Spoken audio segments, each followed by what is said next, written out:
everybody, my name's Mrs. Goebel and I teach chemistry and physics at Robinson High School. I'm also the girls' track and field coach. This is my daughter, Quinn. Some of you might recognize her because she's a second grader at Washington Grade School in Mrs. Mosby's class. Can you say hi, Quinn? Hi. We miss you all and we hope you're doing well. Today, we'd like to share Quinn's favorite book, Caps for Sale. It was also her Aunt Emily's favorite book growing up. So here we go. Caps for Sale, a tale of a peddler, some monkeys, and their monkey business.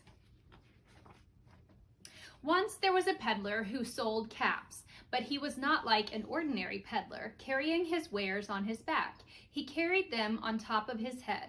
First, he had on his own checked cap, then a bunch of gray caps, then a bunch of brown caps, then a bunch of blue caps, and on the very top, a bunch of red caps. It's a lot of caps. He walked up and down the streets, holding himself very straight, so as not to upset his caps. As he went along, he called, "Caps, caps for sale, 50 cents a cap." One morning, he couldn't sell any caps. He walked up the street and he walked down the street, calling, "Caps, caps for sale, 50 cents a cap." But nobody wanted any caps that morning. Nobody wanted even a red cap. He began to feel very hungry, but he had no money for lunch. "I think I'll go for a walk in the country," said he, and he walked out of town, slowly, so as not to upset his caps. He walked for a long time until he came to a great big tree. "That's a nice place for a rest," thought he. And he sat down very slowly under the tree and leaned back little by little against the tree trunk so as not to disturb the caps on his head. Then he put up his hand to feel if they were straight. First his own checkered cap, then the gray caps, then the brown caps, then the blue caps, then the red caps on the very top. They were all there, so he went to sleep. He slept for a long time. When he woke up, he was refreshed and rested. But look at his cap. But before standing up, he felt with his hand to make sure his caps were in the right place. All he felt was his own checked cap. Oh no! He looked to the right of him, no caps. He looked to the left of him, no caps. He looked in back of him, no caps. He looked behind the tree, no caps. Then he looked up into the tree, and what do you think he saw? Oh my goodness, do you see that?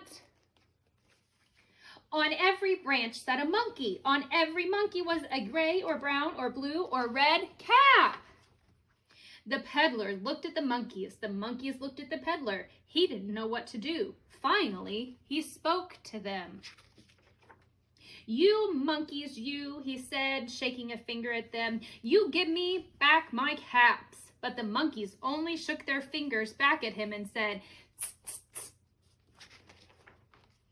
This made the peddler angry, so he shook both hands at them and said, "You monkeys, you give me back my caps." But the monkeys only shook both their hands back at him and said, "Tss, tss, tss." Now he felt quite angry. He stamped his foot and he said, "You monkeys, you better give me back my caps." But the monkeys only stamped their feet back at him and said, "Tss, tss, tss." By this time, the peddler was really very angry. He stamped both his feet and he shouted, "You monkeys, you must give me back my caps." But the monkeys only stamped both their feet back at him and said, "Tss, tss, tss." At last, he became so angry that he pulled off his own cap and threw it on the ground and began to walk away. But then each monkey pulled off his cap. And all the gray caps and all the brown caps and all the blue caps and all the red caps came flying down out of the tree. So the peddler picked up his caps and put them back on his head. First his own checked cap, then the gray caps, then the brown caps, then the blue caps, then the red caps on the very top. And slowly, slowly, he walked back to town calling, "Caps, caps for sale, 50 cents a cap." The end. I hope that you enjoyed this story as much as Quinny and I do, and I hope that you're having a great day. We love and miss you all. Bye.